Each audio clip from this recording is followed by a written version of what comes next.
বরিশালের গৌরনদীতে বৃহস্পতিবার বাদ আসর আল্লাহর মসজিদ ঈদগাহ মাঠে দেশনেত্রী বেগম খালেদা জিয়ার রোগমুক্তি কামনায় বিএনপির জাতীয় নির্বাহী কমিটির অন্যতম সদস্য বাংলাদেশ জাতীয়তাবাদী আইনজীবী ফোরাম কেন্দ্রীয় কমিটির বিপ্লবী সাংগঠনিক সম্পাদক সাবেক ছাত্রনেতা অ্যাডভোকেট গাজী কামরুল ইসলাম সজলের পক্ষ থেকে ইফতার মাহফিল অনুষ্ঠিত হয়েছে।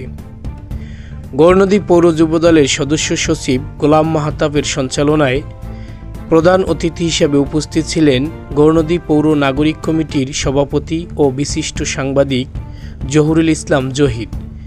বিশেষ অতিথি হিসেবে উপস্থিত ছিলেন উপজেলা বিএনপির সাবেক সিনিয়র যুগ্ম সাধারণ সম্পাদক অধ্যাপক আব্দুল আউয়াল লোকমান, পৌর বিএনপির সাবেক সাধারণ সম্পাদক বীর মুক্তিযোদ্ধা মোহাম্মদ শাহ আলম ফকির, পৌর বিএনপির সাবেক সহ সাংগঠনিক সম্পাদক রকিব গাজী, বরিশাল উত্তর জেলা যুবদলের যুগ্ম আহ্বায়ক মিঠু তালুকদার, এম এ গফুর, উত্তর জেলা যুবদলের দপ্তর সম্পাদক সোহাগ গাজী, উত্তর জেলা জিয়া মঞ্চের আহ্বায়ক অ্যাডভোকেট বিপ্লব তালুকদার, উপজেলা কৃষক দলের সদস্য সচিব জব্বার খান, পৌর ছাত্র দলের আহ্বায়ক রাসেল হাওলাদার সহ বিএনপির অঙ্গ ও সহযোগী সংগঠনের নেতাকর্মীরা।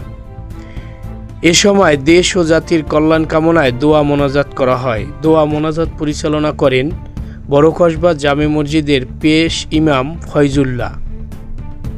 ফারহান নান্নু, এনিউজ 24।